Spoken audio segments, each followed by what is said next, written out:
Insult ഞങ്ങള് കിട്ടിയിട്ടുണ്ട് വന്നപ്പോ അതിന്റെ വീഡിയോ ഞങ്ങൾ വേറെ ചെയ്യും. പോലീസുകാരിന്ന്, ആർമിക്കാരിന്നല്ല, പോലീസുകാരിന്ന് പുളിസിയും കണ്ടിരിക്കല്ലേ അതെ. എത്ര ദിവസത്തിന് ശേഷം അമ്മ ഈ ഹൈവേയിലേക്ക് അത് ഇത്ര നല്ല റൂട്ടില്. അതെ അതെ 44ക്ക് ഇപ്പോഴാണ് എത്ര അത്രയും പറഞ്ഞു കഴിഞ്ഞാല് ഹൈ ടെറൈനിൽ അത്രയും ഹൈ ടെറൈൻ ഓഫ് റോഡ് വിത്ത് അൾട്ടിറ്റ്യൂഡ് പ്രശ്നം.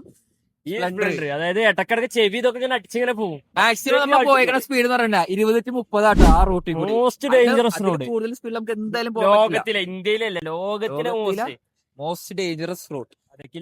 ഒരു മലയാളീസിനെയും കാണാനില്ല, ഒരു റൈഡേഴ്സിനെയും ആരും കാണില്ല. ഞങ്ങൾ ഏകദേശം 4-5 മണിക്കൂർ ഓഫ് റോഡ് അടിച്ചപ്പം വേറെ ആരും കണ്ടില്ല. അങ്ങനെ വന്ന റോഡ് നമ്മ ഇതിന്റെ വീഡിയോസ് ഒക്കെ ഇതിന്റെ പുറകെ ഇടുന്നുണ്ട്. നിങ്ങൾ മസ്റ്റ് ആയിട്ട് വാച്ച് ചെയ്തോട്ടോ. അങ്ങനെ ഞങ്ങള് കഷ്ടപ്പെട്ട് ലാസ്റ്റ് ഇവിടെ എത്തിച്ചു ഗൈസ്.